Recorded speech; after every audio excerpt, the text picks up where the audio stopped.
No kidding. It's true. Having had to catch a plane and fly away, we missed kiddin' time in California's Great Central Valley. Our loss leads us to ask, have you had the opportunity to play with the kids? Welcome to the award-winning Food Chain Radio Show with your host, Michael Olson. And now get ready for 1 hour of What's Eating What Radio. Welcome to the 1412th edition of the Food Chain Radio Podcast. I am Michael Olson, your host for this hour of What's Eating What. And hey, perhaps you're among our friends who are over there in Lisbon who are tuned in as we stream along on the Food Chain page at metrofarm.com. Well, whoever you are and wherever you are, welcome to this hour of What's Eating What. Folks, it is transition time in California's Great Central Valley. The days grow longer, the sunshine is getting warmer, and the great blanket of tule fog is slowly lifting higher.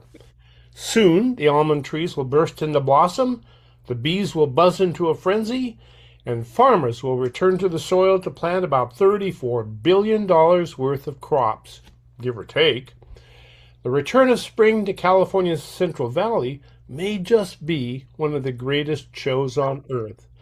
Probably the best place to watch the valley spring into action is near the little town of Clovis at the Rocky Oaks Goat Creamery, where Valentine's Day is transformed into Kiddentine Day. That very special event, at that very special time, leads us to ask, have you had the opportunity to play with the kids?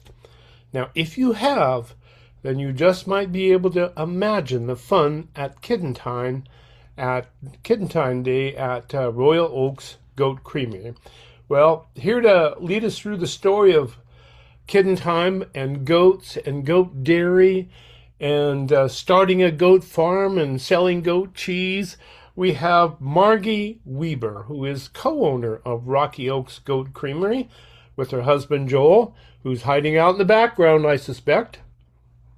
Margie, welcome. Well, thank you. So we had Kiddin' Time this past Saturday, and it was very well attended. I don't know who had more fun, the people attending or my staff, because we dressed the kids up who are about a month old with little bow tie. Boys had bow ties, girls had little heart-shaped scarves. Then people arrived, and we had a special area that people could come and play with the goats, take pictures, and enjoy just petting baby goats and being out at the creamery. It helped that the day was a lovely day. We had scads of rain before, but it dried out and it was sunny. It was great, and people had a wonderful time here at the farm. Now, where do all those people come from? Because you're kind of out there in the sticks, aren't you? Well, we're not really all that far out. We are close to Fresno. So most of our people came from Fresno, and then there were some that came from Visalia. Most of the people come from within our area. We have a pretty Fresno's growing a lot, and there's a lot of people that are wanting farm experiences and come out to visit our creamery.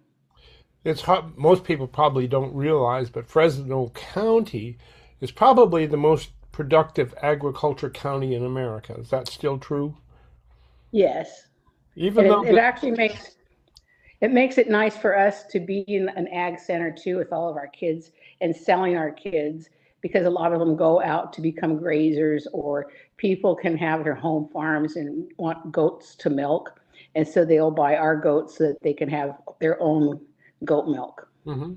So you set up Kiddin' Time then as a way of telling the world, and especially those near your community, that you have something very special going on, and that people can actually experience that.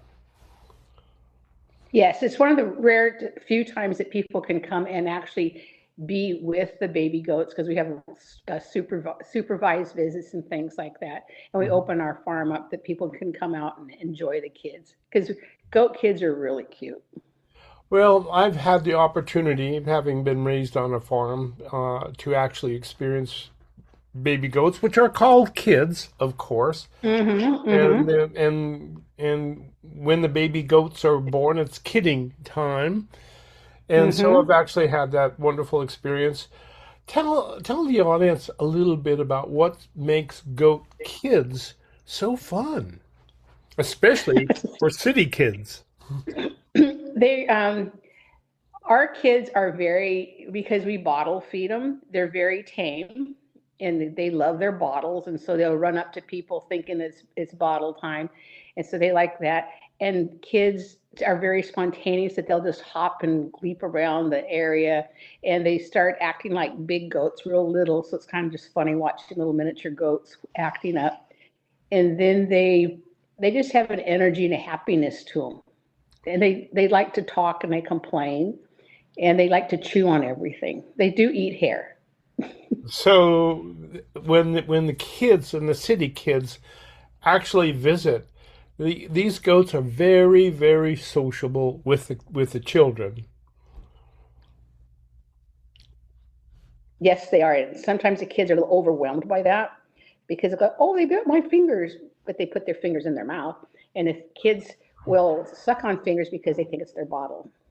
There you So go. sometimes it's a little bit, it's a lot for kids.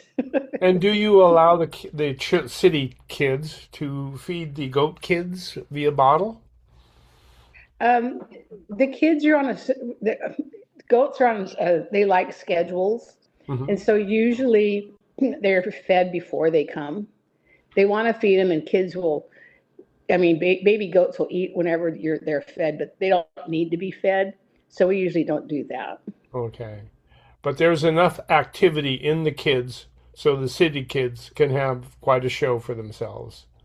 Oh yeah, they can interacting with them and just like holding them and touching them and things like that is a lot. Now, what reaction do you see from the parents who are bringing their children to a farm? A lot of times the moms want to come out and just leave the kids at home because they want to enjoy themselves and have a good time. And so they're like, this is fun. And they're very enthusiastic. And a lot of times it's a good time to educate parents too about like goat care, dairying, and things like that too. So everybody learns when they come out. And goat dairy is a very special thing too, correct? Mm-hmm. Mm-hmm. And of course, Well, it's similar to a cow dairy that we milk, and we're milking just once a day. You can milk twice a day, depending upon how much production you want to get, like a dairy. And we milk every day, 7 days a week, which people are like, "Your dairy is like, yes. So it's a year-round operation. good. And as we move along, so now you have a bunch of kids, but you don't want to have a Mm-hmm. bunch of kids all the time. So as you wean the kids, what then with the kids? So because we've been around now for a longer time, most of this first round of kids are sold. I only keep two or three for my replacements, and then the others get sold. Like I said earlier, that some of the goats are sold now for that people want to show. So they'll be picking them. They've already selected their goats, and so people reserve them, and then we feed them until they're old enough to go, and usually about 2 months. Then some people, like actually at kidding time, some people came and they're like, "Oh, these goats are cute. We've been thinking about getting goats," and so some people actually purchased goats that day. So they get sold for grazing, usually for breeding, and some for pets. Hmm. I was wondering what city people do with goats because I once took a goat home and parked it in my mother's backyard where she happened to have roses. And I got to tell you, I've never seen my mother so mad in my life as when I parked a goat in That's her backyard that, with the roses. yeah. No, we don't. If people are going to buy goats, like I say, we're lucky because we are in a rural area, so we have a lot of people around us who have land, who want grass control and things like that. So that's what they'll buy the goats for. If someone's like, "Oh, I'd love a goat, but I live in town," it's like, no, probably better not. Because in Fresno, sometimes you can have chickens and sometimes you can't. So there's no way a goat's going to be in town. Right. And by the way, roses are one of their favorite foods. I know that. I know that. One of those life lessons that you learn the hard way. But That- my mother that's why eventually we have, forgave me, probably 10 years later, yes. you know. But they were a lot of fun. Goats are just fun. And Hmm. so, in a few minutes left, you weren't raised with goats. You were raised with cows, correct? Yes, yes. We were raised on a cow dairy down in Southern California outside of Chino, which used to be a dairy capital back in the 50s and 60s. Now it's all sold and gone residential. Right. My parents moved up to and sold their dairy and bought almonds up in Merced and then sold those and went into commercial real estate eventually. Okay, But good. yes, so I have a dairy background understanding like supplies and milk and things like that. But the cow size is totally different from a goat. Good. Well, that's what we want to learn today is the difference between cow and goat dairy and the nutritional values of both of them as well. But what about Joel? Did he come from a dairy farm as well?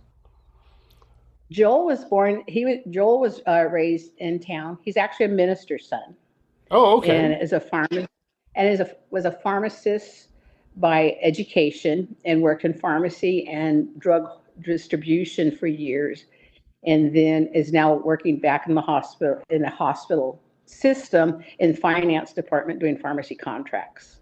It always helps to have a city job when you're farming small, right? Yes, yes. It's great for supplemental income. Good. Now, who talked who into the goat dairy? Was it, did you talk Joel into it or did Joel talk you into it? It was my dream, and Joel supports it and Okay, good. supported it. Good. So there was something about being in the dairy business that you grew up in that you missed and you wanted to find again, correct? It's I miss the ag. I miss being in agriculture and working with animals and things like that, and being outside. And being outside very well. Hmm. And Hmm. it is getting close to spring as we speak, 1 week past Kiddentine Day almost. Hmm. And so has the Thule fog lifted? Have the almonds gone into blossom? Have the bees started buzzing? The blossom trail should be open soon, which is all of the fruit trees. The stone fruits are coming up, are just beginning to bloom. Of course, we had a heavy rains, which typically happens with the first bloom, so part of the blooms get knocked off. And it's been beautiful. We have more rain coming, but hopefully we're past the fog season. Okay, which is a good time of year to be past the Thule fog season. Ladies and gentlemen, Yes. Michael Olson here with the Food Chain Radio program. We're talking with Margie Weber, who is the co-owner of Rocky Oaks Goat Creamery in Clovis, California. And today we're talking about goat dairy, and we especially want to learn about the difference between cow dairy and goat dairy. Because goat dairy, I think, is something that people are becoming more and more interested in as we go along. So we're going to take a quick break. I want you all to stay tuned. This is the Food Chain, as I said. Michael Olson, Margie Weber, and we're talking kiddentine and goats. So do stay tuned. Your business needs more space? Space is reasonable, secured, and accessible 24/7 for qualified businesses at Anbar Self-Storage and U-Haul. Easy off Highway 1 on Airport Boulevard. Anbar Self-Storage and U-Haul in Freedom. The kid is moving her family to Sacramento. Anbar Self Storage and U-Haul has the moving vans, car trailers, and shipping boxes she needs ready to go. Easy off Highway 1 on Airport Boulevard. Anbar Self Storage and U-Haul in Freedom. Attention investors. This is a simple commercial on the investment value of gold. Gold continues to make new highs. In good markets and in bad markets, you need to have your portfolio balanced with gold. Learn about owning physical gold or getting a gold-backed IRA. Make this simple call right now. 800-414-1657. 800-414-1657. That's 800-414-1657. Sponsored by Reagan Gold. There's more than one way to enjoy the benefits of cannabis. Hi, I'm Johnny from the Hook Outlet in Capitola, Santa Cruz, and Watsonville. With topicals. The Hook Outlet has many topical preparations that provide localized relief for pain and inflammation of muscles and joints without psychoactive effects. The Hook Outlet has a friendly staff to help you select the right topical for your needs. Pain relief, anyone? Stop by and say hi at the Hook Outlet in Capitola, Santa Cruz, and Watsonville. Find us fast online at hookoutlet.com. The weather will change. Knox Roofing here. We all remember the story of the three little pigs. We all know the third pig hired Knox Roofing to do his roof. Every day he crawls into his home knowing no wind, no earthquake, fire, or even the big bad wolf can hurt his house. The weather will change for the good and sometimes not so good. Have a Knox roof installed on your home, and one thing you can be certain of, good security. I promise you that. The number to call is 461-0634. Thanks, folks. California coast to the fertile valleys inland. Earthwise Land Service is your land's best friend. Earthwise can clear it, mulch it, move it, sculpt it, grade it, drain it, or retain it any way you choose. Earthwise Land Service is your land's best friend. Hi, I'm Carolyn, and I have some property behind my home at Larkin Valley that I've never seen. It was completely overgrown with brush and poison oak, well over 10 feet high. I wanted to have it cleared to protect my horses from wildfires, but nobody could do the job. Then I called Buck at Earthwise. Buck brought out his big brush-eating machine and turned all the brush and poison oak into mulch. It was truly transformational. Thanks to Earthwise, my property is now like a park, and I can trail ride my horses. Earthwise Land Service is your land's best friend. Let's go back for more of What's Eating What on the Food Chain with Michael Olson. Well, ladies and gentlemen, I happened to miss Kiddentine this year and in California's Great Central Valley. But in just imagining how much fun it must have been, I just think, oh, darn, maybe next year. So, Margie Weber, how many kids do you have on Rocky Oaks Goat Creamery? Currently, we have 43 and so what we've had our goats, we have spaced out the kidding. So we had some in December. Then we had some in January. I have another group that will kid in March, and then another group that'll kid in May. And the whole purpose of that is to get a year-round supply of milk so that we can make cheese. So you can keep cheese going all year round. So a lot of timing goes into the effort then. Good. And now, when you decided to, you're both were not in the farm. You had to start the farm. So you had to find a place to start a farm, or were you living on a place that could be turned into a farm? We live on 20 acres. It's like low foothill type stuff, or just introduction to the foothills of the Sierra. It's a beautiful setting, and we're on 20 acres, but because it's a planned community with CC&Rs and things, you can have livestock, but you couldn't have a business on there. So that's when we went shopping for land, and we looked at lots of different places because the land had to be ag exempt, so it could only have agriculture on it. So we had to have special land for that, which we found the 20 acres that we're currently on. But then it was interesting because it was old cattle land, and it had CC&Rs on it that said no goats, no pigs. So who put those conditions on the title? It was part of this. There was 14 parcels in the area that we're in, and it was under another PUD type of thing of 20 acres. That when they divided the land, that's the conditions they put into it. Oh. But then, So then we had to do some legal actions so that it could all get reverted back to county regulations, which would allow us to have a goat dairy. What are the So other that's one regulations? What are the other regulations that you mentioned? that were on the land originally. Yeah, the CCR, I think you call them, or something like that. It was like you couldn't have mobile homes. You couldn't divide the land into smaller parcels unless you could allow it to be divided once, which we didn't care about division. We just wanted to make sure that we could have the goats on it. There you go. But you had to So, fight for that right. but we had to send out, there was a legal process that we went through. Good. So we went through all that so that we'd be legal. That's something that people really have to think about as they're shopping for property, perhaps to start a farm like you did, is that there might be conditions on the use of the land that might preclude you doing that. Well, Correct. for example, you know that it's illegal to grow food in your front yard in all but 3 states of the union?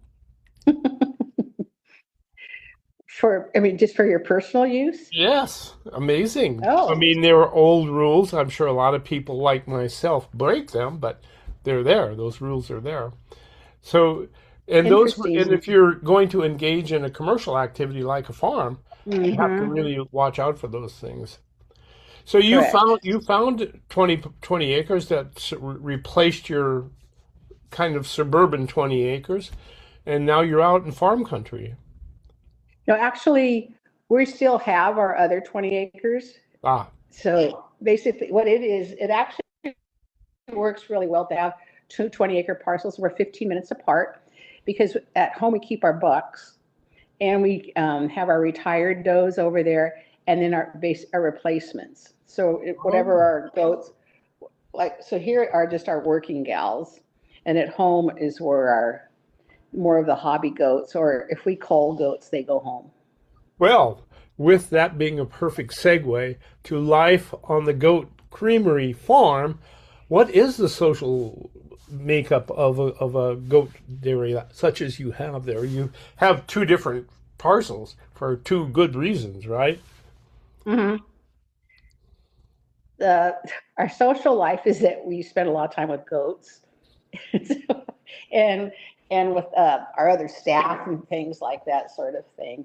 So it's a 7-day a week operation. Like I said, and even at home, you have to always feed morning and night. Same thing here at the creamery. So we usually have staff that will help out the creamery more. Joel takes care of most of the animals at home, um, and then me helping as need be. So that's kind of our big commitment of our time is just animal care. Sure. And what about the animals? How do you work the animals? You said you have the bucks in one place and the does in the other for an obvious hmm reason, right? So you're managing reproduction.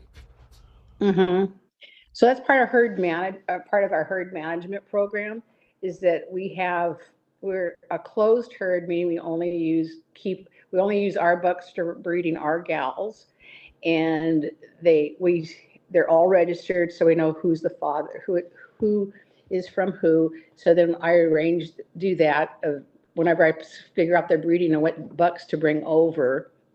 Then we bring over a certain buck to breed a certain group. And usually when we're doing our breeding, like for our January, we use 2 different bucks to breed. So Hmm? that if people want to buy goats and start to have their own breeders, they can get a doe from one and a buck from the other. Okay, So we keep it all. I plan it out a year ahead. Then my niece helps transport the goats back and forth. good. So you must have a computer to keep track of all of the variables there. No, No? Okay. it's it's it's we're old school, Okay. so pen and paper work. Joel's excellent at finance, things like that, Good. and we just it's just all written down, and you kind of figure each year, and then you just keep your past record so you know what you have done. But I really don't have much time to sit and do computer work because a lot of our work's hands-on time. So you're busy keeping care of goats. And there you go, hands on. Goats are Describe making cheese. describe kidding time for the folks who have not experienced anything like that. Okay, we're talking about does and bucks, boys and girls. Okay. Yep. So goats are typically seasonal breeders, which means they don't usually come into season until the fall or like when days get longer. So usually we breed our first group around the first part of August to kid in January. If you want to do it sooner than that, then there's hormones that you can use to cycle them. Mhm. Our particular goats do okay cycling because they're more variable in their temp. The Nubians are more likely to you have more success cycling them. But typically we breed them we bring over our bucks, 2 bucks in August to breed our first group. And then they breed.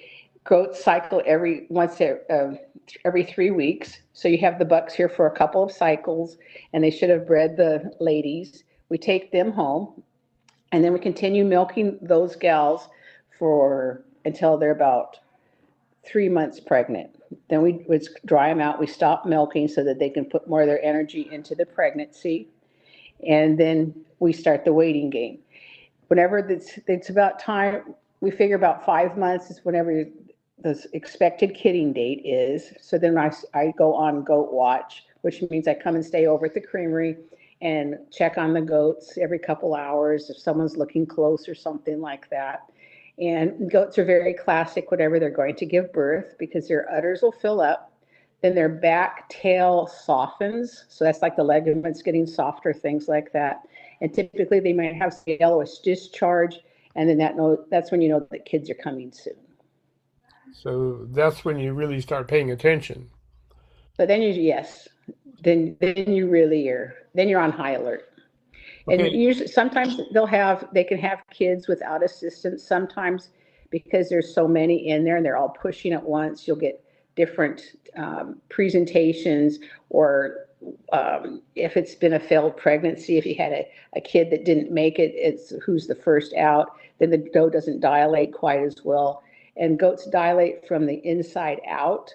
And so they need that pushing so that they'll open up so that the kids can come out. So you have to help sometimes, right? Mm-hmm. Mm-hmm. That's always part of calving and kidding, I guess. Mm-hmm. Right down. Mm-hmm.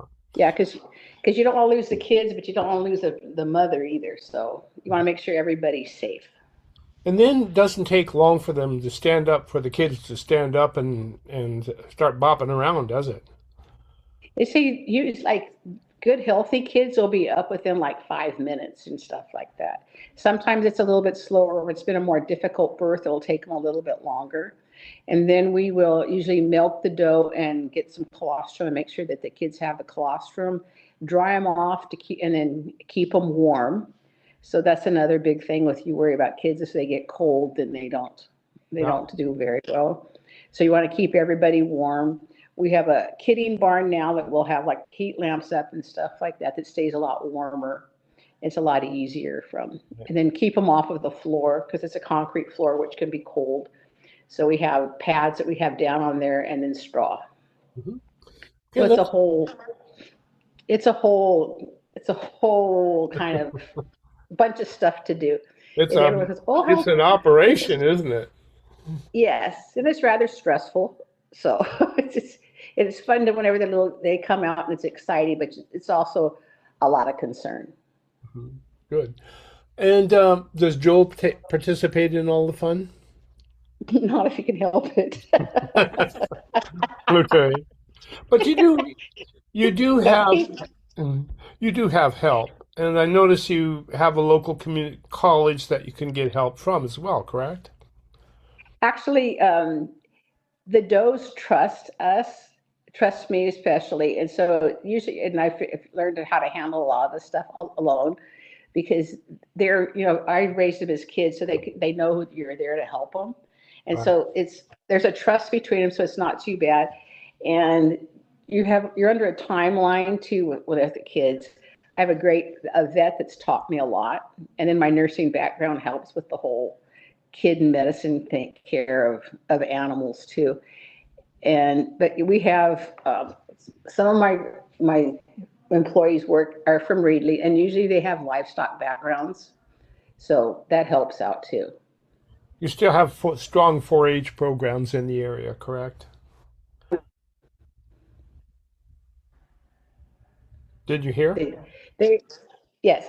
Yeah, we have 4-H, and they will usually buy some of the goats to show and things like that.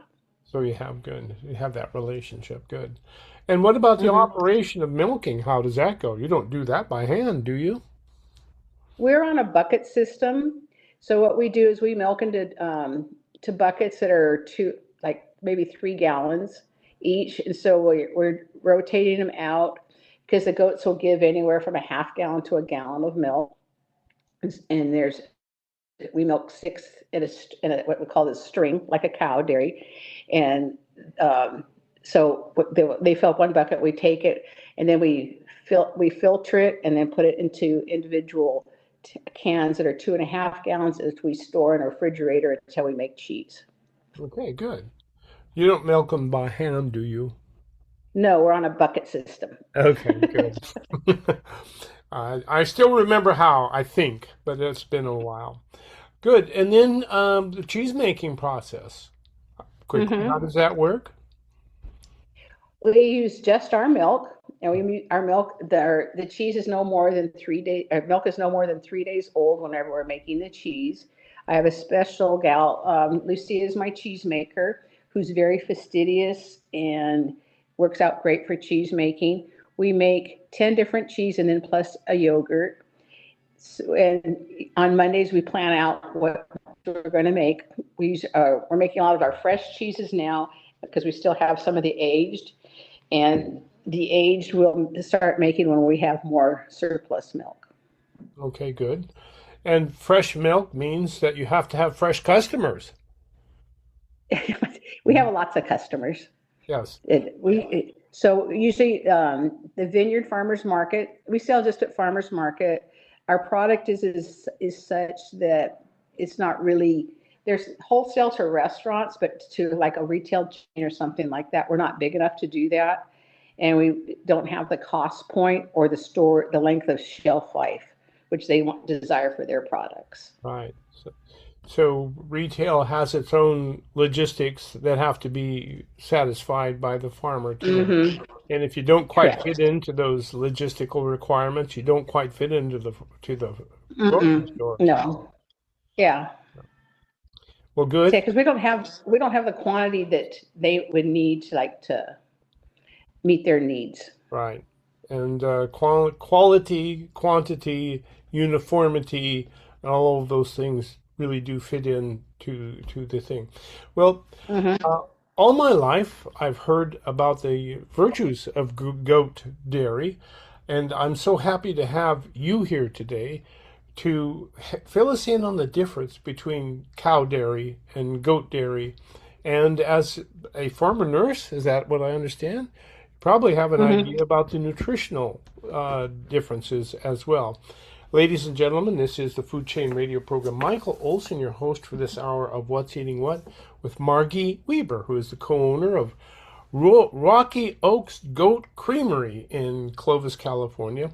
Today we're talking about goat dairy. We're talking about kids and goats. And now we're going to talk about the benefits of that wonderful goat dairy. So do stay tuned. You can earn a substantial income by farming for the city. All you need to do is take your crop to market and win the competition for the consumer dollars. There is a well-proven strategy for winning this competition. You will find it embedded in Metro Farm, the guide to growing in or near the city for the city. Polyface Farms' Joel Salatin. Few how-to books could be more appropriate for our times than Metro Farm, a truly comprehensive manual. Metro Farm makes the whole embedded food system doable. It's a must-read. USDA Director Bud Kerr. Big book. Metro Farm describes the agronomic, economic, and managerial concepts required to generate substantial profits from agricultural locales near metropolitan areas. Before you plant your seeds, pick up a copy of the Ben Franklin Book of the Year award-winning Metro Farm. Then plant your seeds and win the dollars. MetroFarm.com. MetroFarm.com. Duke the Pug will soon turn 20, which is pretty good for a dog breed that averages 11 years. When Duke was 13, he lost a lot of hair, had a hard time getting up for a walk, and his bowel movements were not very moving. We started making his food instead of buying it. We cook up a big batch of rice, chicken, broccoli, carrots, and turmeric, freeze meal-sized batches, and thaw them at mealtime. We also sprinkle Arthrodex on each meal. Arthrodex is a complete blend of plant-derived minerals, vitamins, amino acids, and enzymes formulated to make old dogs young again. And it does. Duke the Pug does have his problems, but he has all his hair, loves daily walks, and has no problems with his movements. Breakfast is at 7, and if it's not there by 7:01, we all hear about it. Make your old dog young again. Pick up Arthrodex at nutrients2go.com. And while you're at it, make yourself young again with a Healthy Body Start Pack. nutrients2go.com. nutrients2go.com. History buffs. This tale from Michael Olson's Tales from a Tin Can took place in Bremerton, Washington, August 1944. Bremerton was the best liberty port of the war, and I had a secret weapon for enjoying every second of it: roller skates. No kidding. Now, right outside the gates of the base was a sailor bar, and almost every sailor would stop right there, but not me. I kept right on going till I get to the roller rink. Most of the guys thought I was nuts, but I wasn't. You see, there was no better way to meet girls than to skate around in a rink in your dress blues. Back in those days, I was limber enough to do tricks like wrapping one leg around my neck while I was skating on the other. Yeah, most of the guys thought I was crazy. They'd see me leaving the base with my skates and just shake their heads, but heck, I laughed all the way to the bank. Tales from a Tin Can contains 424 tales by 44 sailors aboard the USS Dale, from Pearl Harbor to Tokyo Bay. Order your Father's Day copy at talesfromatincan.com. That's talesfromatincan.com. talesfromatincan.com. So much to say, so little time to say it on the food chain with Michael Olson. Well, ladies and gentlemen, I recently happened to be shopping at a farmer's market and was able to purchase some of Rocky Oaks Goat Creamery dairy cheese at 2 different kinds. Both are very delicious, very distinctive. And I watched as your customers came by, and what amazed me is that your customers appeared to know exactly what they wanted. And you teach people when they come up like me who don't really know the difference, and why goat dairy? Yeah, let's start with that. Why goat dairy cheese? The easiest explanation I tell people about the difference between goat milk and cow milk is that cow milk is made for a calf that weighs about 35 pounds. And goat milk is made for a kid that weighs 5 to 7 pounds. So the goat milk particle is just a better size for human bodies, because goats are usually about 150 pounds like people. So it's just easier for people to digest. Some of our best customers actually are people who are lactose intolerant and can't do cow dairy, but do goat dairy. So when people are having trouble with cow dairy, then an alternative to consider then is goat dairy. And why not? And a lot of the Hispanic population, a lot of babies who can't tolerate formula and stuff are on goat milk. So it's kind of a natural substitute, because, like I say, it's the particle size that's more natural to humans. Are there any other nutritional benefits or differences that stand out? I say the milk is naturally homogenized, so there's more fat in it typically than what cow milk is. You can do some separation of it and things, which is another step. The fat content varies according to the goat and breed of cow versus breed of goat type of thing too. So it's pretty much the same, but it's just more easily digested and broken down. That's very interesting, because fats are coming back into vogue, as it were, as an important constituent of a healthy diet.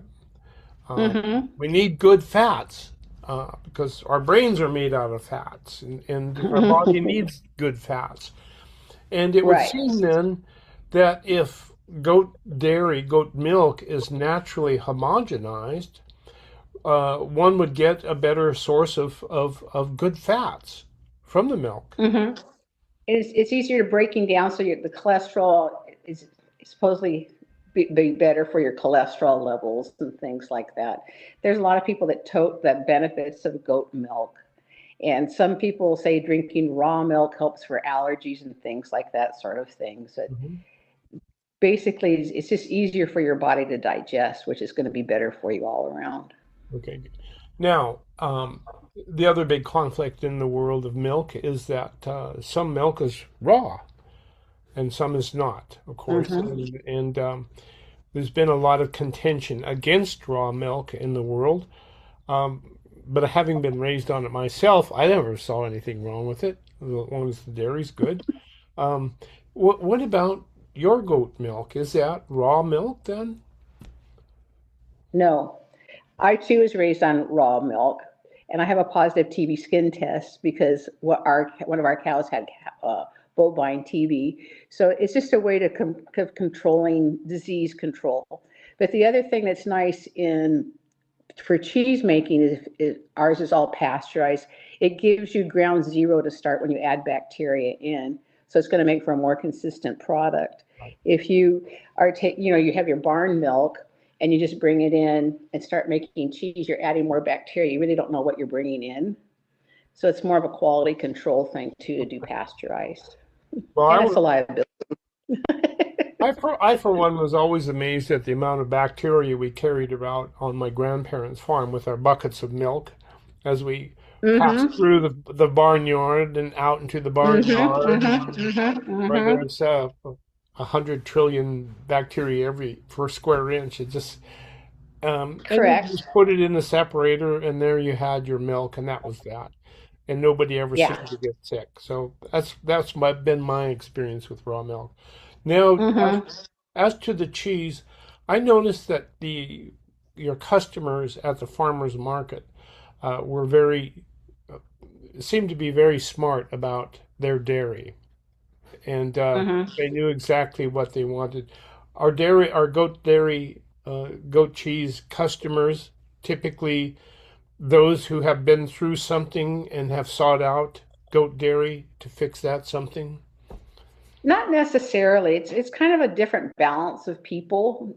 So the customers, I think in general at farmers markets are more consumer smart on product and more product aware.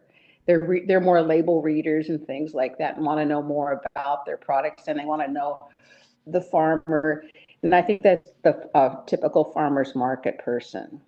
Mm-hmm. My customers are knowledgeable about my cheeses because they're curious, and so I'll tell them a background story and things like that. And then they've done tasting of cheese. One customer is I like her a lot because she likes our two breeds. One's Weebs and one's Patience. And she'll say, let me taste each of them so I can see how they are this week, which is an artisan thing in cheese because they do vary each week because of the milk and the different things like that, the different environmental factors in cheese making. So sometimes she'll say, okay, well, Weebs is better this week. I'll take that one. Or sometimes she'll say, heck, they're both good. I'll take both of them.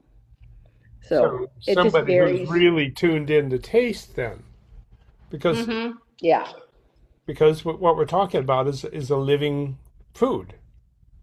I mean, all the dairy is actually probiotic because it all still has living bacteria in it. So that's why the cheese is actually a natural one. Our yogurt does have the probiotic in it too. And probiotics are very important for why? What purpose? In your gut health, for your GI balance. We have to have lots of bacteria to get all of our balance in our guts. Good. So we're feeding the buggies in our bellies then. Yep. And that's how you keep healthy. all trillion of them. Good. Well, that's a relatively recent positioned by the world of nutrition that we actually need to feed those bugs in our belly, and the way to do it was with living food, and that's exactly what you're working with. How many different cheeses do you have? We have 10 different ones that we make. The first one that I made, my husband was like, when's it going to look like cheese? Is the Princess Pride, which is the soft spreadable, which is a cream cheese, which is basically like a Chev. So that's our first cheese. Then we have a crumble. That's a Princess Crumble, which was a happy mistake that Lucy had some bacteria, some culture that didn't dissolve, and so then she went to stir it, which disrupted the coagulation of it, so it came out kind of grainy. So she's like, that's really good on tacos and things like that. So then we purposely started stirring it. It's real good. We started stirring it, so now it disrupts the coagulation, so it crumbles more. Okay. So just add a little bit of salt to it, so it's very tasty. Then we make a feta. Our feta is different because we don't soak it in brine. We dry salt it. My personal feeling is that a lot of cheese is too salted and you don't taste the cheese. We have great milk, so I want it to show, so we do light salt. Then we make Eris, which is another fresh cheese. That's the old hoop style, farmer style, which is very good. I call it the conversion cheese because people say they don't like goat cheese and they'll taste that one. They're like, oh, this is really good. It's like, of course. So then they'll become customers that's the gateway cheese. So they'll become customers through that cheese. Okay. Then they'd venture on and try different ones. So if you were going to start with somebody really naive in cheeses, that would be, let's try this one and then move on. That would be, because it's very mild and clean tasting. Then for our aged cheeses, we have a Gouda, which most people know. My dad was Dutch, and so we make a Gouda in his honor and aged in red wax. Then we make a Manchego because my mom was Spanish and soaked in red wine. And then we make Rocky, which is just kind of a different style. It's Joel's favorite. It's an Urmson style, which is kind of a stinky cheese type of thing. It's a moisture cheese. It's very high maintenance, but it has great flavor to it, nice aftertaste. And then we make our two Bries. Good. So a spectrum of cheeses then. So when I was planning out the cheeses to make, it was kind of like, what would you put on a cheese platter? So we have a fresh cheese, a ripened cheese, and an aged cheese. Good. Now, I would suspect that you don't have a lot of competition at farmers markets for your products. We're unique in that we are only goat, and we don't do any combine cheeses and things like that. There's other creameries around and smaller. Some of them don't have the presence at market that we have. So we're unique, but we're not the only show in town. Right. But you are a full-on artisanal, what I would consider an artisanal creamery, because you have a spectrum of cheeses grown very specifically that would almost have its own appellation were it a wine. Yes, it is, and we're farmstead and that we only use our milk too. Right. And so that's another real key, so that we can control things more easily, because we don't let them. We know what they've eaten and what we don't let them graze, because then they'll eat onions and stuff like that, which will flavor the milk. Tin can, they'll eat roses, they'll eat everything. The roses are good. They get to eat some kale sometimes from market, but if it depending upon what you're feeding them, it will affect your milk. And so we know what it's what our goats are eating, so we know what our milk's going to taste like. So that really does make it an artisanal product, because you're actually controlling everything from the get-go to the outcome. Good. Now, how would you go about introducing somebody to goat cheese? What would you tell them as the reason to give it a taste and bring it into your life? That's a tough one, because With it being goat cheese, some people have an aversion to it just because of the name. So usually if someone says, oh no, I don't want to taste it, I usually ask them, are you feeling brave today? And they're like, yeah, I think so. I said, because ours is kind of different, da da da da da da. And they're like, oh, okay. And so that's when I give them the heiress to taste, and they're like, oh yeah, this is okay. But it's usually, because a lot of, if people have a mindset, you're not going to change their mind by, oh, this is actually better for you. They don't care. They don't like it. Now, you sell directly at farmers markets, so is it possible for you to sell mail order? Yeah, we can ship. It's a little bit complicated because we ship on ice, so cost does get to be a factor. We ship overnight so that it doesn't waste. We did one shipment actually to Arizona, which didn't get there until Monday when it left on a Tuesday.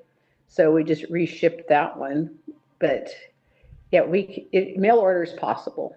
It's possible.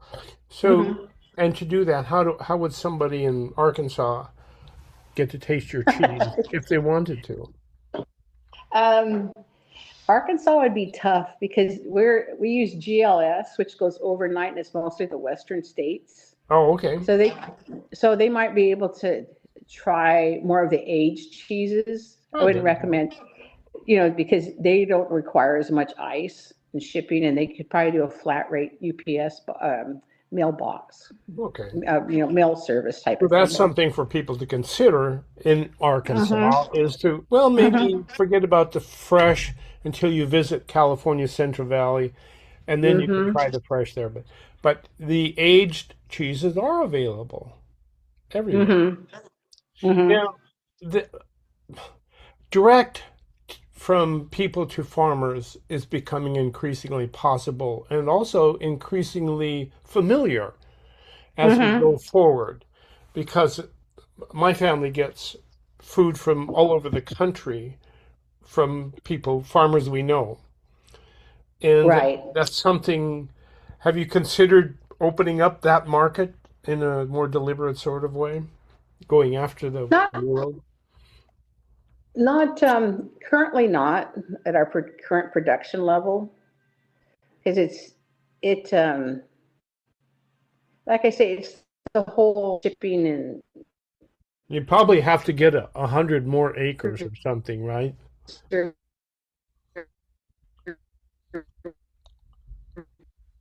We should do that. Yeah.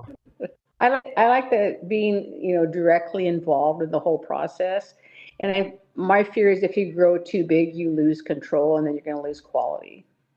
And you lose the artisan. You become an industrial process. Well, ladies and gentlemen, thank you for joining us today. This has been, to me, a very interesting show because I love the idea of the kids, playing with the kids and watching them grow up and watching their farmers turn their milk into wonderful cheese. Margie Weber, co-owner of Rocky Goat Creamery, Clovis, California. Give them a try. Maybe you will fall in love with goat cheese, as did I. This has been The Food Chain. Thank you all for tuning in. See you next week for more What's Eating What. Thank you, Margie. Thank you. All right. You've been listening to the award-winning Food Chain radio show with Michael Olson. And if your friends missed the show, tell them to log on the Food Chain page at metrofarm.com for a listen. Now, go out and find some food with its farmer's face on it and live.